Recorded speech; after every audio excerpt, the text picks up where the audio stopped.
Hello everybody and welcome back. Today I wanted to show you how to make a one-pot dinner.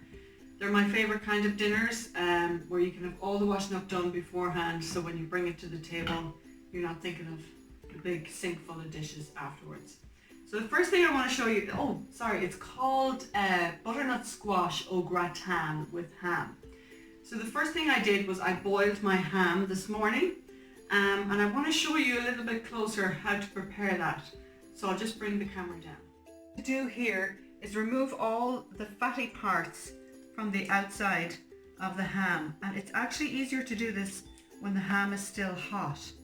So you don't want all those nasty fatty, this is quite fatty actually, parts attached to your ham, okay? So just cut all that stuff off, and in the meantime I'll just show you, I'm going to cut down into the middle of it, okay, and I'm just going to slice it up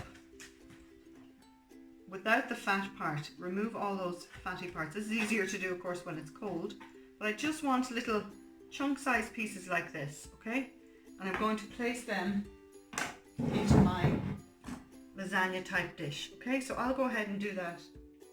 I have chopped up all that big ham into bite-sized chunks. Okay, the next thing I'm going to do is prepare my butternut squash. Now, excuse me if I'm teaching you how to do something you already know, but just in case you don't know how to peel a butternut squash, I'll show you how to do it.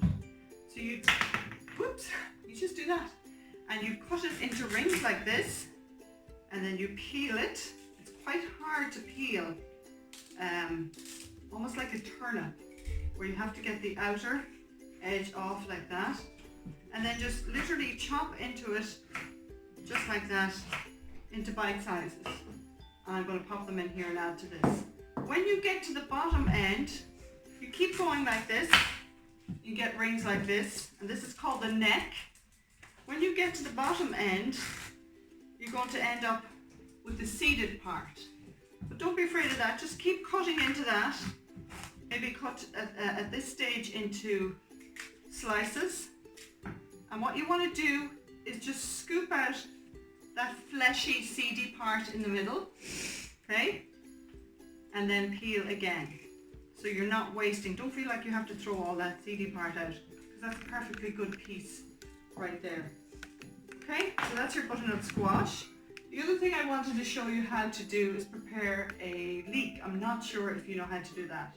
So I'm just going to cut the bottom end and the top end, and I'm going to slice down through. This outer leaf now is quite papery, so I know it's not good. I'm going to discard it.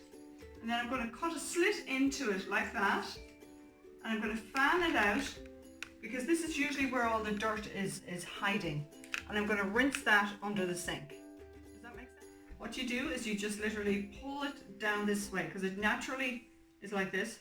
So just pull it down this way, and rather than chop, chop, chop, I just use the scissors just to cut it up nice and small, as if you're chopping it with a knife. Those giant bulbs of garlic, you know, the full one, and I've just chopped that up nice and small. Next thing I'm going to add is my butternut squash. I have 2 small ones in here. If you don't have as many people to feed as I do, just do 1. I have 3 leeks in here. Again, if you don't have a big crowd, 2 would be enough.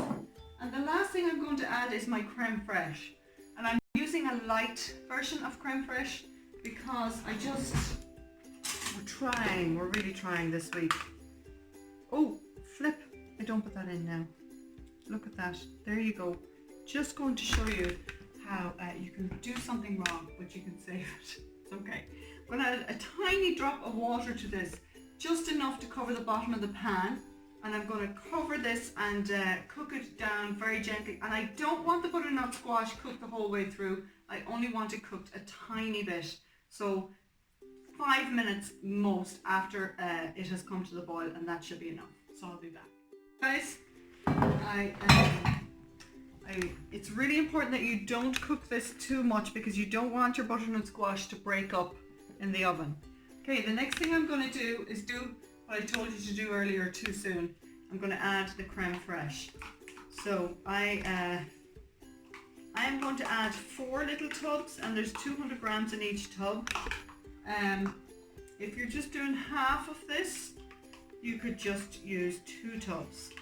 If you don't like it too creamy, you can just use 1 tub. The original recipe that I used to make only asked for 1 tub, and I found it just wasn't creamy enough. I found that it ended up being very, very dry, and you just don't want that.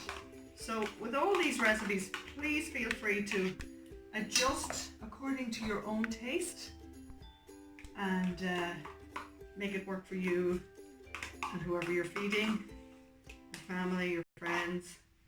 But most importantly, here's that. So anyway, here we go. I'm just going to give this all a stir around. I have also kept the tiny bit of water in there that I had because that will also add to the moistness of the dish. And I'm going to just pop this in here into the ham that we have earlier, remember? Just pop it all in there like that. I'm very, very full. And I might have overextended myself this time. So I'm just going to mix everything through and I'll come back. Last step, I have melted a little bit of butter in here. I probably have about 3 or 4 ounces of butter, a tablespoon of butter. I'm going to add to that a bag of breadcrumbs. I think there's about 400 grams in a bag of breadcrumbs. And I'm going to also add some grated cheese. I had about a half a bag of grated cheese. I'm not sure how much is in that. Again, you can add as much or as little as you want. I will put it up there when I figure out how much I have. And what I'm doing is I'm coating the breadcrumbs in the melted butter. Okay? And it just takes a couple of minutes to do that. And see the way it's starting to now come together. And then, this is the last step. Just pop this mixture on top of your squash and leek and ham. Just like this. You don't need to fill your dish up as much as I do, but we have 9 people to feed every day, so that's why my dishes are always so big. But please, please reduce down. Or if you want to be really smart, go ahead and cook a big amount and then freeze your leftovers and take a day off someday. Who does not want a day off?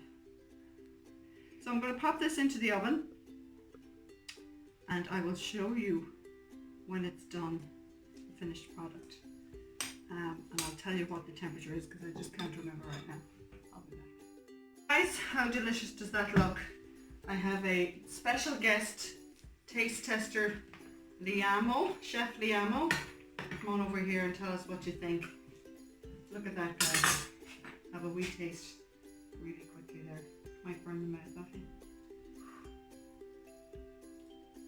Good? It's one of Liam's favourite dinners. Thanks for watching, guys. Hope to see you all again soon. God bless.